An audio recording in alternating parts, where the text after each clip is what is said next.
Welcome to 15 And, where we grow through the transformative stories and principles from the Bible. I hope you enjoy this teaching, I hope you share it with others, and I hope you go to 15and.org, click the Donate Now button, and support this mission.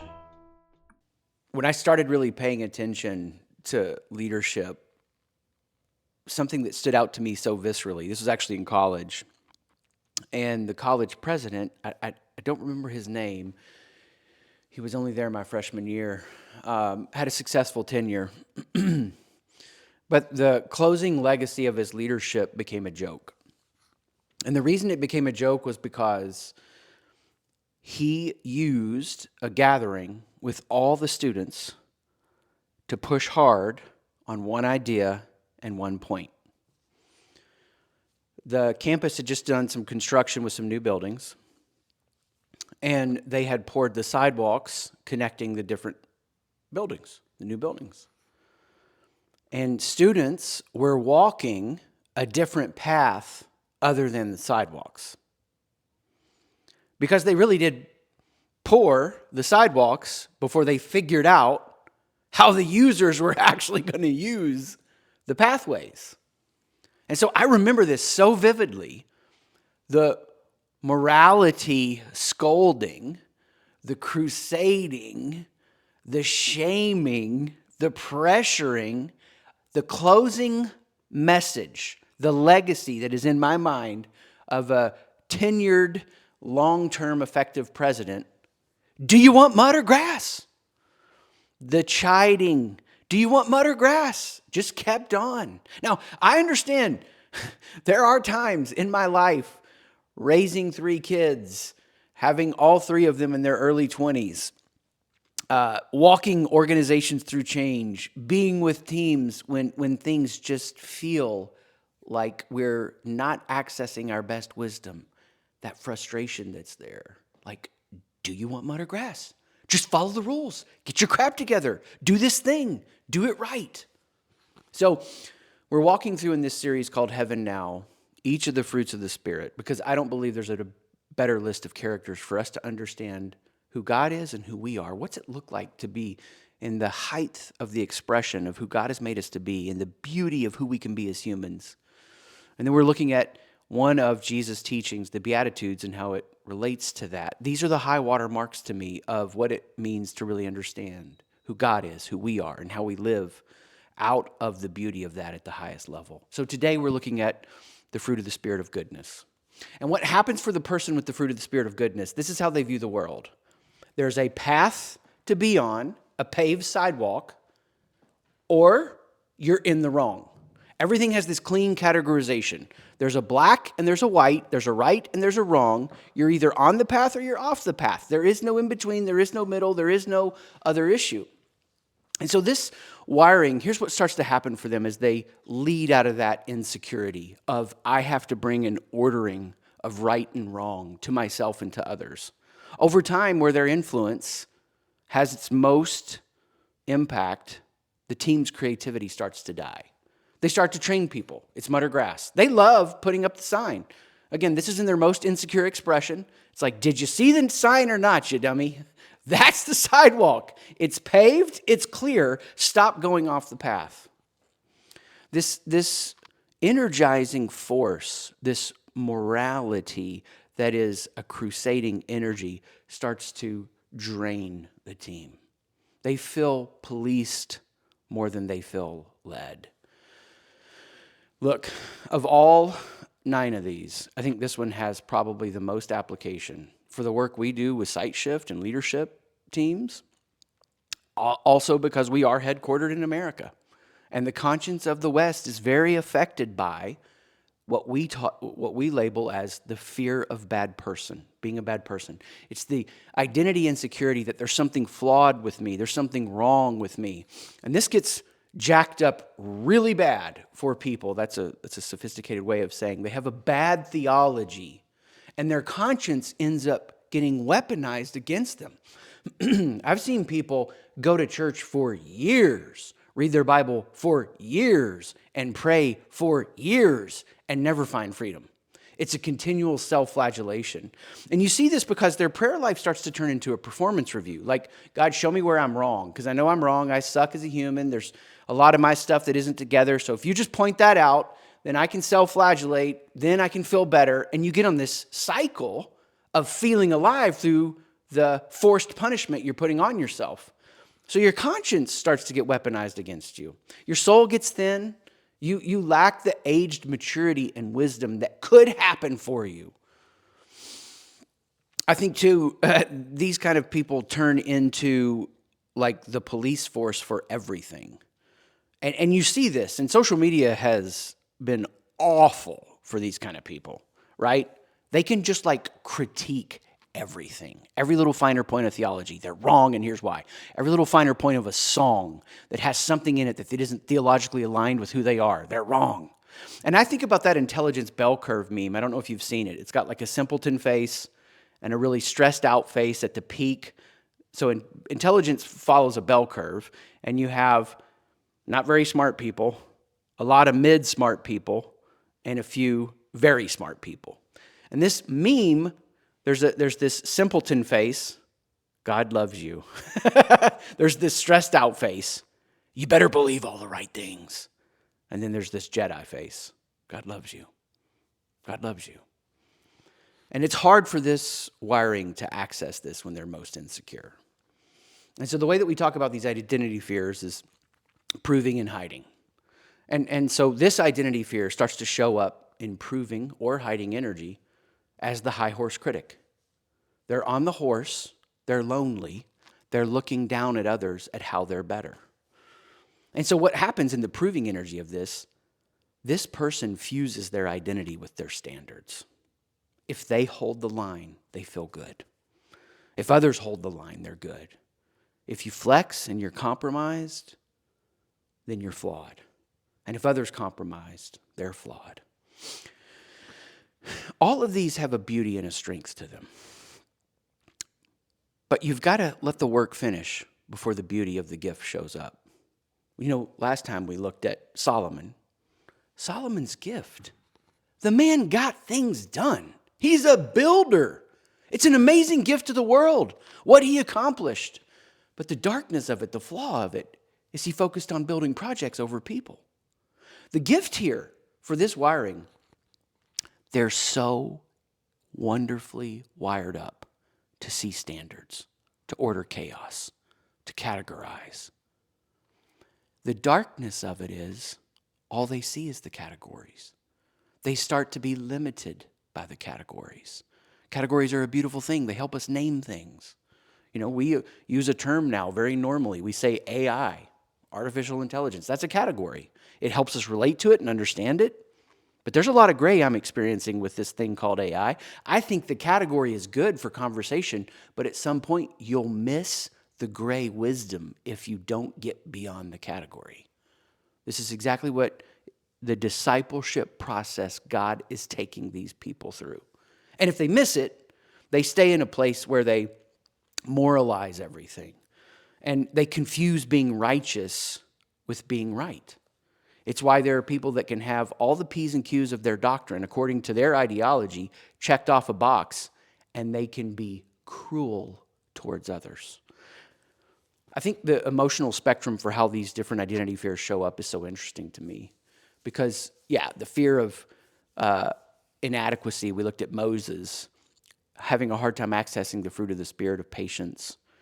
They're pretty calm and indifferent, but they can have little anger outbursts. I mean, that's what Moses did. He struck the rock. He got angry. This one tends to have more of a flat emotional affect, even in the crusading energy. Don't see someone who is just spewing vitriol. This is a person who ran the Inquisition and could just go kill people because they weren't toeing the line with the Catholic Church. They're not leading, they're policing. The worst of who they are creates a world where people walk on eggshells. And the person who's leading with that moralizing energy thinks, oh, my family respects me. My team respects me. No, they're afraid of you. You know, in my world, I think about this in terms of the proving, but also the hiding.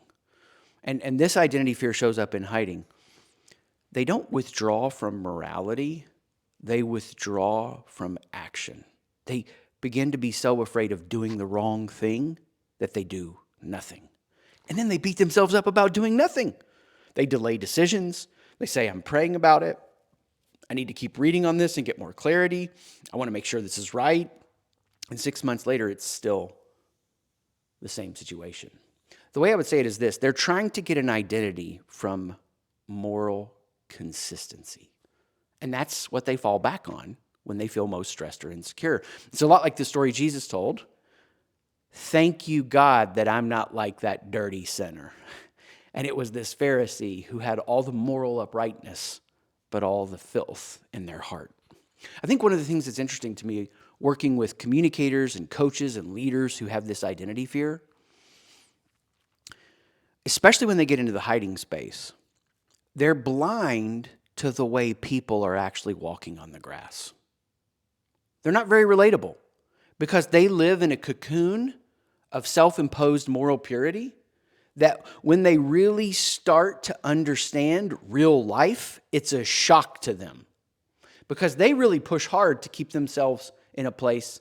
I don't think like that. I don't act like that. I don't live like that. So I stop being relatable in how I communicate and coach and lead because I'm missing all the ways people aren't actually walking on the sidewalk.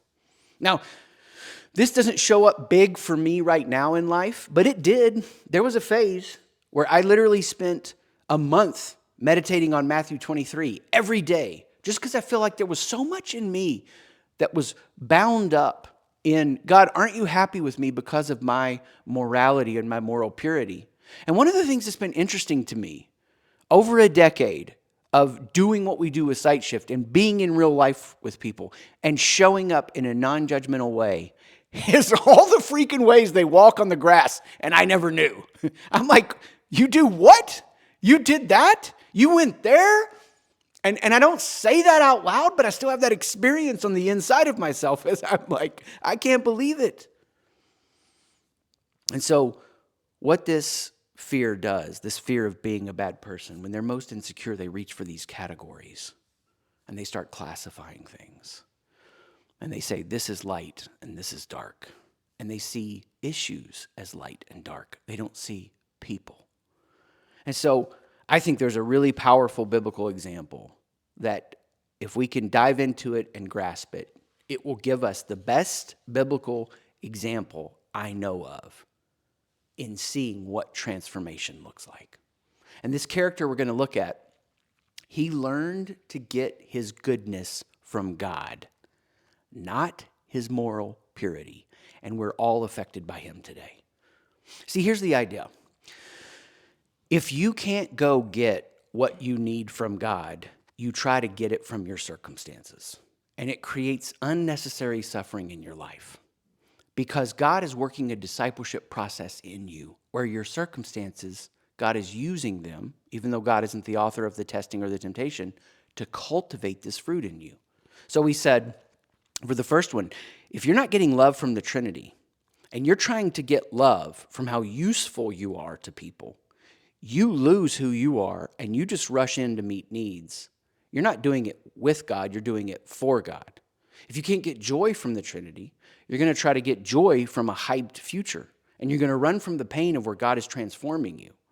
If you can't get peace from the Trinity, you don't have it to give to make peace, you try to keep the peace by stuffing things down.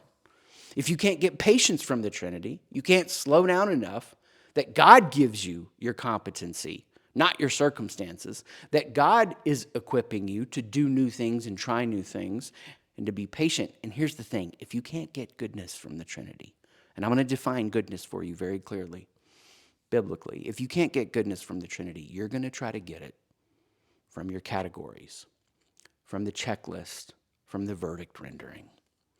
So the fruit of the Spirit we're looking at is goodness. Now, the Greek word that Paul uses for goodness in Galatians, when he lists this fruit, is built on two words. Agathos, good, with the suffix sine, which really turns it into goodness as a state of being. The reason this is important is because Paul could have used a Greek word for goodness, that just meant something that has a beauty to it. We would look at a product or an artifact and say about that thing, it's beautiful. Look how it shows up. Look how it presents. It presents beautifully. It's a well-ordered space. This space is good. It has good flow and good feng shui or whatever. This is different. This is, regardless of how it presents, inherently it is good. It is a part of a cohesive whole. It's a part of a fabric of being. Here's what's interesting to me about this word. Paul probably, it's a very rare word. He probably got it from the Septuagint when they translated the Old Testament into the Greek. And you can see this directly connected to creation, Genesis 1. And God saw that it was good. It was good. It was good. It was good. And humanity, it is very good. It is goodness of goodness. Inherently worthy, inherently possessing goodness. So it's not goodness from being morally compliant. It's not goodness from doing it right. It's goodness in existence, just because you exist. It's not goodness from the absence of compromise. It's not goodness because it's been earned.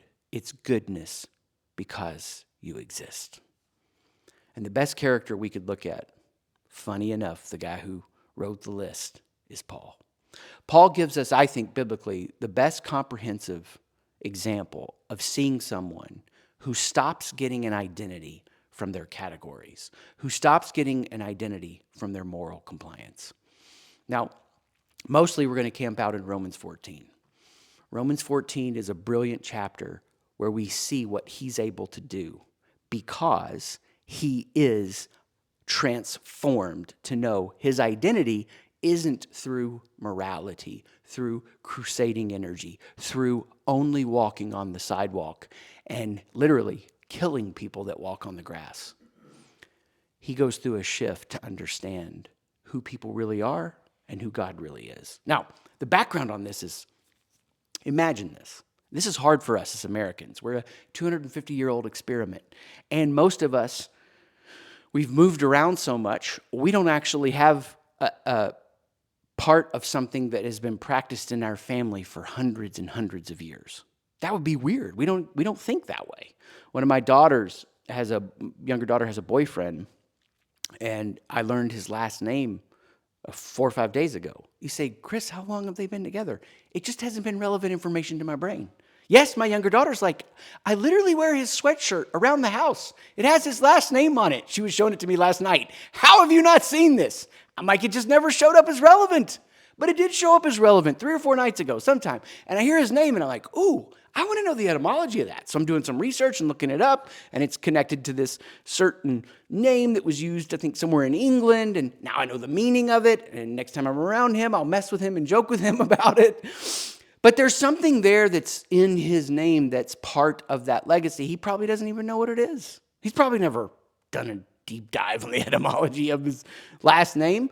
We're so disconnected from that, but that is not the Jewish people. The Jewish people had lots of rituals, lots of categories, lots of moral compliance. We are God's people, and this is how we live. And they had them around certain days. A big one was the Sabbath. The Sabbath wasn't God policing people. You better not work, you piece of crap. No, God is saying, hey, I want you to rest because I want you to know 6 days with me is more beautiful, powerful, and better than 7 days without me. There were dietary laws. So for the Jewish people, it was a big deal. If you were going to go buy fillets this weekend and have a big party, or ribeyes, or whatever your favorite thing is, New York strips, and you went to the butcher shop, you got 2 prices. This is back then. You can have the New York strips that were sacrificed to an idol. There's nothing wrong with them. They were just offered to an idol. Lots of idol worship, lots of different gods. It's weird to understand this, but Rome had really fallen into a place where people believed whatever they read on X or Twitter or Instagram or Facebook, and all these weird cults developed. And so as all these weird cults developed, you have all these gods and goddesses, and they would offer food to them to appease them. And to appease them, they would offer food, and then that food was sold cheaper in the marketplace. So you go to the butcher shop and you're going to pay one price for the filet. It's $27.99 a pound if it's not sacrificed to an idol, or it's $24.99 a pound if it is sacrificed to an idol. If you're not Jewish, you don't freaking care. Give me the savings. I'm not hung up over it. If you are Jewish, you would not do that, because that is sin in your mind. That's compromise. That's a failure. That's a flaw. You are not on the sidewalk. You're on the grass. So Paul is starting to lead in a lot of places where he's reaching people that weren't Jewish. And they're waking up to, who is this person, Jesus the Christ, that is the fulfillment and completion of the Logos. And as people started to step into that story and to be transformed by real experiences with Christ, if they weren't Jewish, they weren't bringing any of that in. So now you have these little churches starting to develop, pockets of people that are coming together as they name the name of Christ. Some are Jew and some are Gentile. And you have a picnic. And you go, hey, we're going to grill out. Everybody bring your favorite steaks. I got a giant grill. We're going to hang out. We're going to laugh. We're going to have some fun. And the Jewish people show up with the $27.99 a pound fillets, not sacrificed to idols. And the Gentiles show up with $24.99 a pound, meat that's been sacrificed to the idol. And they put their steaks on the grill, and you put your steak on the... And now we have this intense issue. Again, not because your family has practiced this for 5 years, because your family has practiced this for hundreds of years. And this is bound up in your understanding of God and your understanding of theology. Oh my goodness. So first thing I want us to do is look at Acts 15. And then we're going to spend most of our time at Romans 14. So in Acts 15, this is a really cool moment. The gospel is reaching into all kinds of enclaves, and people are being transformed by this Jesus the Christ. They're committing their lives to this person who's been resurrected, who they are having an experience with. So Paul shows up to the Jewish leaders over a decade after he's had that experience where he's on the Damascus road and Christ shows up to him and says, Saul, why are you persecuting me? Hold that thought. We'll come back to it. So Saul to Paul transition. He's been transformed. He's been over a decade living this out. And he goes to the Jewish leaders. And Peter speaks up. And it's basically this question. How Jewish do you have to be a Christian? There's not anti-Semitism here. It's not anti-Jew. A big transformative moment is happening. Sociologically, there's never been anything like it. And so Peter gets up and goes, how easy was it for us to do all this? Again, the law doesn't make you clean. The law shows you where you're dirty. How easy was it for us to do all this? It wasn't that easy. It was, last week, an unfitting yoke that was chafing us. And Paul's got the testimony. Like, we're seeing the Spirit break out. Peter's authenticating that. We're seeing people have experiences with the living Christ, be transformed. They are being filled with the Spirit. They are knowing a baptism of love that is removing all shame, and they don't follow the dietary laws or the special days. What are we going to do with this? So the Jewish leaders wrestle with it. Some of these were dudes that hung with Jesus. They were more connected to the source, if you think about it in terms of people that traveled with Jesus during his ministry, than Paul was. Paul's coming in with a revelation. I ordered a burrito at Chipotle and saw Jesus' face in it. I mean, it's more substantive than that, but that's the idea if you want to understand it. They've traveled with Jesus. Paul hasn't. So they're trying to wrestle all this out. What's grass? What's sidewalk? What are the categories? And so they put a letter together. And I'm just going to read to you out of verse 29. Actually, I think let's go back to verse 28. They give a letter For Paul to take out, Paul could have maverick done this on his own. He didn't need to go play this game. He's trying to be honoring of their leadership. So he goes to them, and they give him a letter that he can take that can be sent out to these churches so they can understand how Jew do you have to be Christian. So verse 28, it seemed good to the Holy Spirit and to us to not burden you with anything beyond the following requirements. So then they lay out, you know what? We're going to throw out everything except these. We're throwing out everything except these.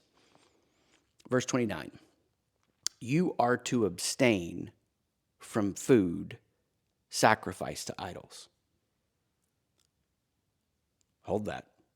So they're saying, hey, we're synthesizing all this. Here's a new way to think about the categories. All of it goes away. The one thing you don't do to walk on the grass, you do not eat food sacrificed to an idol.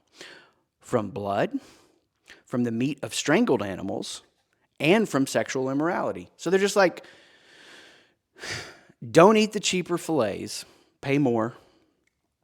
And, you know, the Romans, they're doing all these weird sex things. That's destructive. Let's not do that. You will do well to avoid these things. Peace. Farewell. So the men were sent off. Okay, now hold that. Let's go to Romans 14. And I'm going to work through the chapter with you. We'll kind of fly through parts of this. Paul, what he does in Romans 14 is so powerful, and I want you to see it because he starts laying out, this is why I'm authenticated to bring this message to you. I'm an apostle. Christ appeared to me, and I went through a dramatic transformation. Now, what is that dramatic transformation? So here's a little bit about who Saul was before he became Paul. He's standing there holding the coats when Stephen gets stoned. So human beings threw rocks at another human being and killed him. And Saul's holding the coats, approving. Not only is he approving, I mean, he's a Pharisee of Pharisees. He's got all the moral categories. He's living it better than anybody else. He has policed himself internally to a point of perfection compared to any other human. And what is happening to him as he thinks his goodness is moral compliance? He becomes the police force for God. He is convinced he is on God's side. So what does he start to do? Go and kill Christians because they are ruining who God is. They are ruining an understanding of God. They are ruining what it means to know who God is. Convinced. Then he has this dramatic encounter. And he has to spend a decade plus really starting to unlearn and undo. So he's authenticating himself in the first few verses. He's talking about who he is and who Jesus is. And I want you to look at, I'm going to go to verse 14, verse 1. He's done all that in earlier chapters, chapter 1 specifically. So verse 1 of Romans 14. Except the one whose faith is weak, without quarreling over disputable matters. One person's faith allows them to eat anything, but another whose faith is weak eats only vegetables. The one who eats everything must not treat with contempt the one who does not, and the one who does not eat everything must not judge the one who does, for God has accepted them. Oh, Paul is sent out with specific instructions. We don't eat meat sacrificed to idols. He's already reworking it. Multiple places in his letters, at one point, you can see his kind of evolution. He's more holding the line. What we start to see in Romans 14, which would have been a very Gentile audience, it doesn't really matter what you eat. You mean it doesn't matter if we buy the $24.99 and it's cheaper? It doesn't really matter. Oh, okay, Paul, I get what you're saying then. We need to put our freedom in the face of these Jewish people who don't understand it and go, look at me, I'm better than you, I'm free. Who are you to judge someone else's servant? To their own master, servants stand or fall, and they will stand, for the Lord is able to make them stand.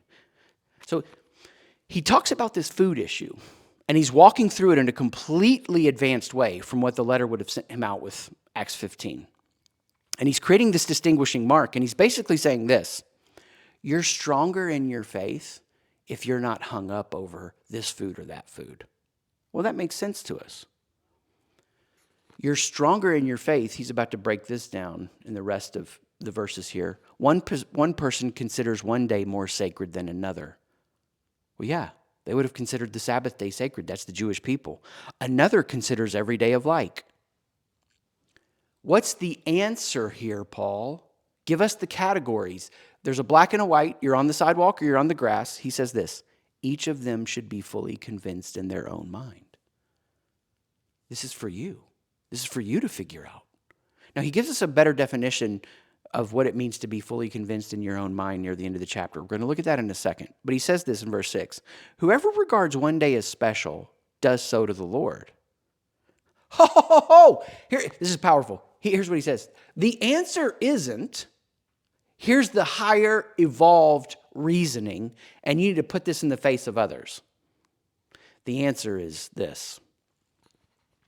Everyone is at a place in their journey with Jesus, and we're going to honor where they are. And if they're at a place that they consider one day more special, let's let them breathe and live that out.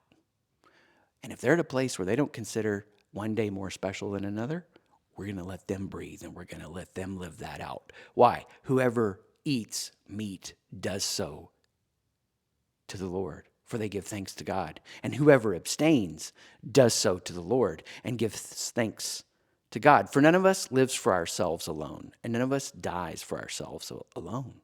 If we live for the Lord, and if we die for the Lord. It's an amazing experience to me with traveling, with getting in an Uber. There's like 3 different kinds of Ubers you'll get in. Okay? 1, you open the door. I'll say their name. Hey, whatever, if I can pronounce it. Okay. Windows are down. Music's loud. Would you mind putting the windows up? I just don't want to smell when I get to my meeting. Would you mind turning the air up? Okay, that's 1. There's another kind of Uber. Hey, would you mind turning the air down? Turning the air up? Sure. Would you put the windows up? Put the windows down? Whatever. So I tolerate you. I acknowledge you. There's a third kind. Jumping out, grabbing the bag, putting it in the car, trying to grab the door. There's a bottle of water there to your side if you want it.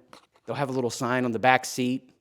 Rate me, 5 stars. Do you need a charger? If you need a charger, just ask. It'll say that on the sign sometimes. Have a great flight. Completely different experience. One is doing it at a completely different level. This is the frame Paul's trying to give us here. Everything we do it as unto God, unto the Lord. And Paul's saying this: the point of your freedom isn't for your freedom and to put it in people's face. The point of your freedom is to meet them where they are. What do they need? Where are they? What's happening in them?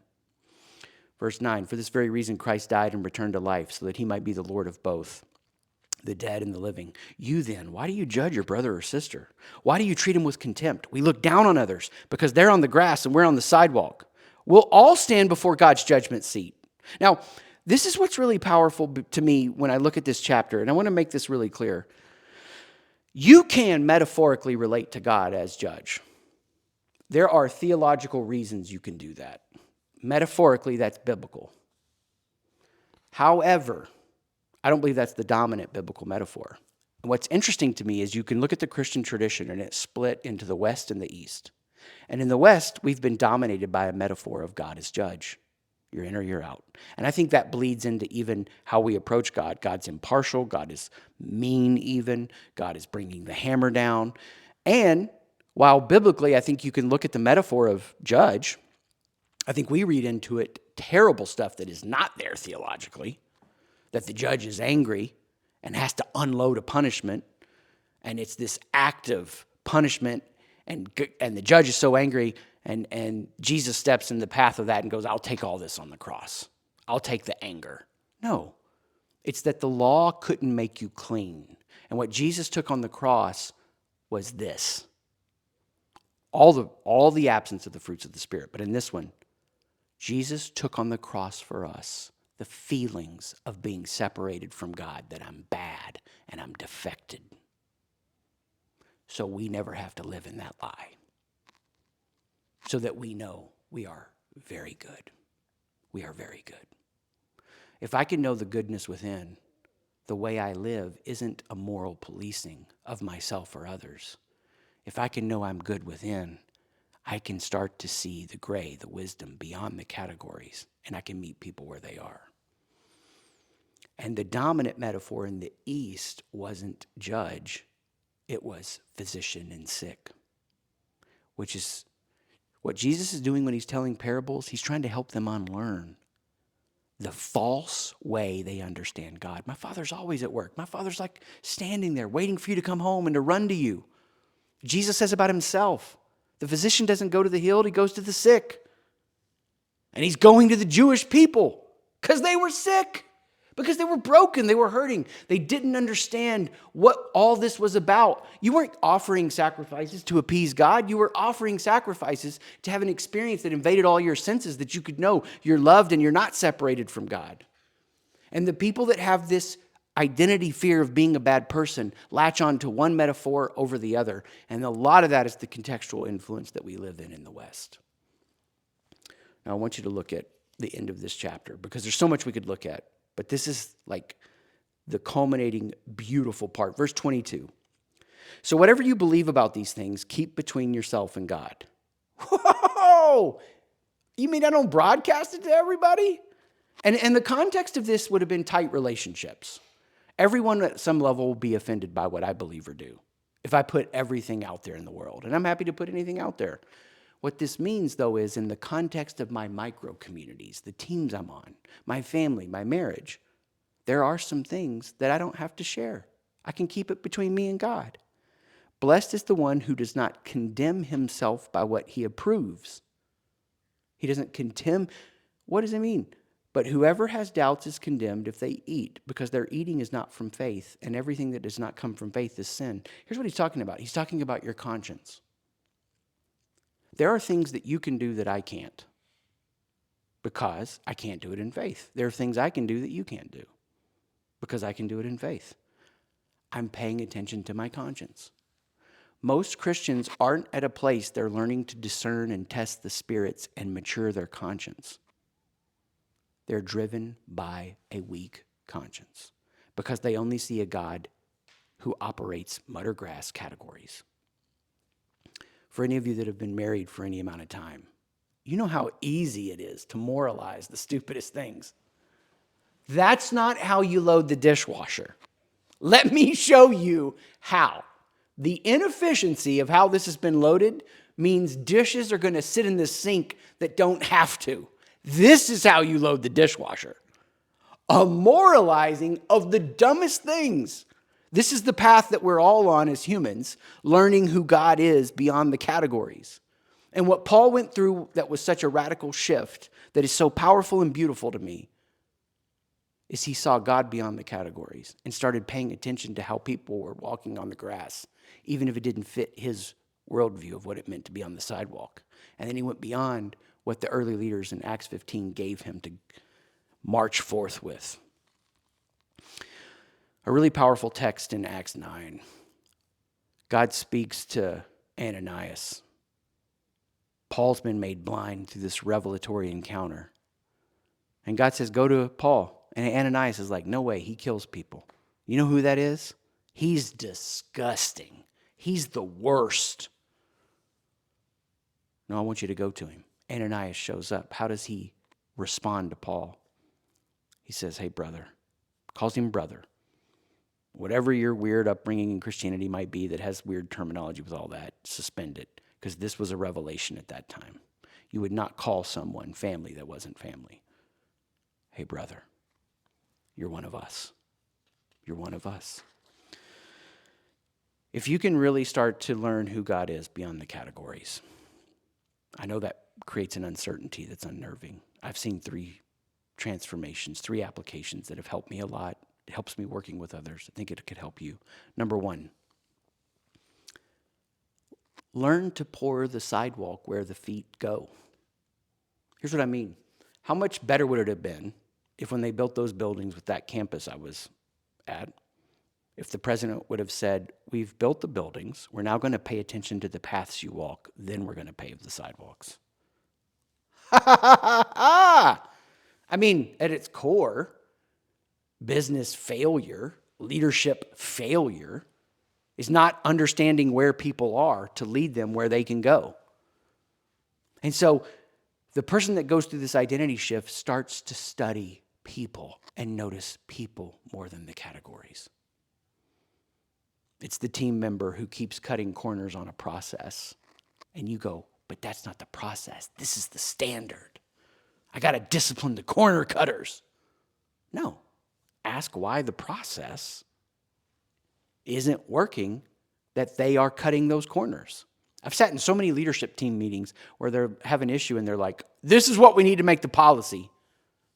And I sit there, I'm not a part of their team. I'm operating in the role I'm operating in.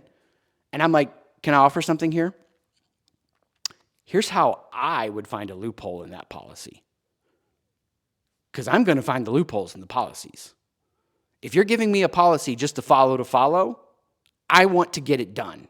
And if I can get from building A to building B quicker and more effectively walking on the grass, that's what I'm going to do. But we're going to make this rule and everybody will follow it. Now you police the rules. We'll put up the signs. No, stop putting up signs. Pour the sidewalks where people go. Application 2. Say brother when you don't want to. Say brother when you don't want to. Here's what I mean. Learn to see the person behind the issue.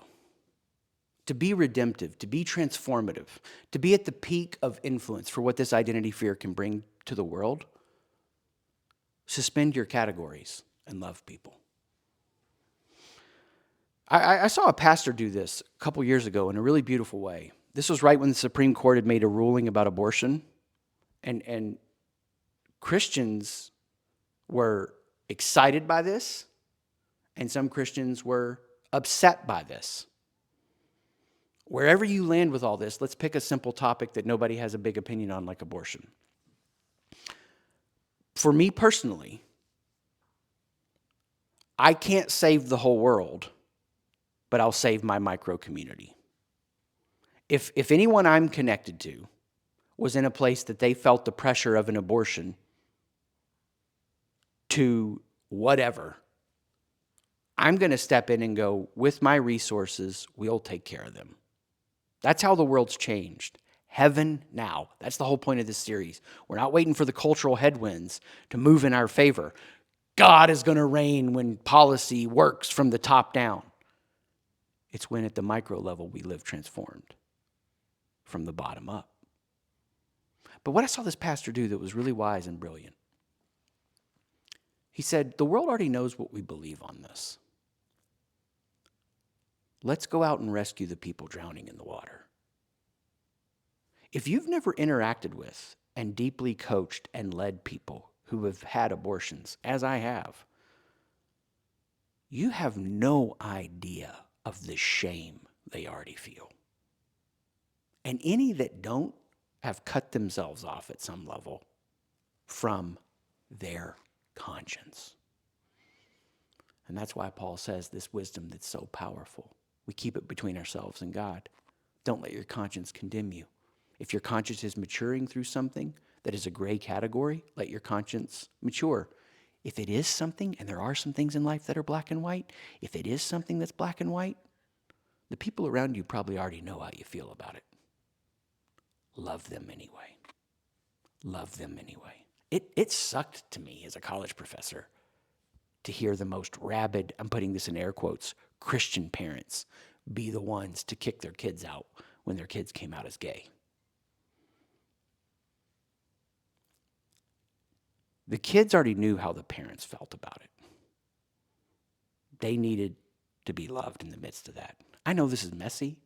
I know this is messy. I know this is messy. I know this is messy. And I have my own thoughts on a lot of these issues. And a lot of people would hear me and go, he's way more conservative than I would have thought on social issues. And they would hear me on other theology issues where I look at the comprehensive view of the whole church and they would be like, he doesn't fit in my camp on this specific thing. But I know this. I'm going to go where God sends me. And God doesn't send us into places that are all buttoned up and neat and clean. It's in the mess. Third, look for the third door. Look for the third door.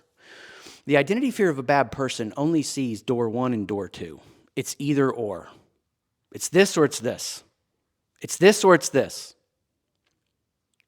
When I was a pastor, something that I think that I was so blind to, that once I woke up to it, really transformed me. And I could not work with companies and teams how I do. Our organization couldn't if I wouldn't have been through this shift. I felt like it was my job to lead the church to live perfectly pure. And so what that meant was I used the organization of the church, the structure, the leadership teams, deacons, elders, whatever you think of, as a policing force when people sinned. We're not doing our part if we don't bring a clear confrontation on this evil. And what I created was a world where I had to spend a ton of time and energy looking at things, calling right and wrong. There are some black and white issues. A lot of life is gray. And rather than training people to follow the voice of God for themselves, I put myself in a place to be the arbiter of truth. When I meditated on Matthew 23 for a month, this was around that time, and I started to see all the evil in me of this moral purity that I was going to wield like a sword. What started to get undone in me, it's not my job to tell people what the truth is in much of life which is gray. It's my job to help them find the voice of God for themselves, to find the third door. The leaders who shift into this start to be the kind of leaders who are so creative. That's why we need people who have the fear of bad person, finding a secure identity in receiving the goodness of who they are from God, because they're going to take us beyond the categories, into the third door, into the both and solutions, into the wise way forward that helps restore and transform a broken world. And if you have this identity fear, God is putting you in messy gray areas. So you learn exactly what Paul taught here. We have to follow who we are in Jesus. The point of our freedom isn't to put it in the face of others, but to help them follow God where they are. This is a passage about how to navigate the gray. It's a hard passage for a lot of people.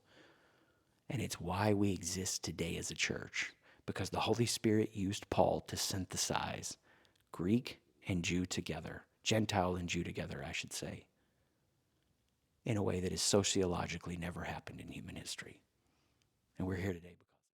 I hope you enjoyed this teaching from 15 And. Go to 15and.org, share these resources with others, and click the Donate Now button to participate in funding this mission.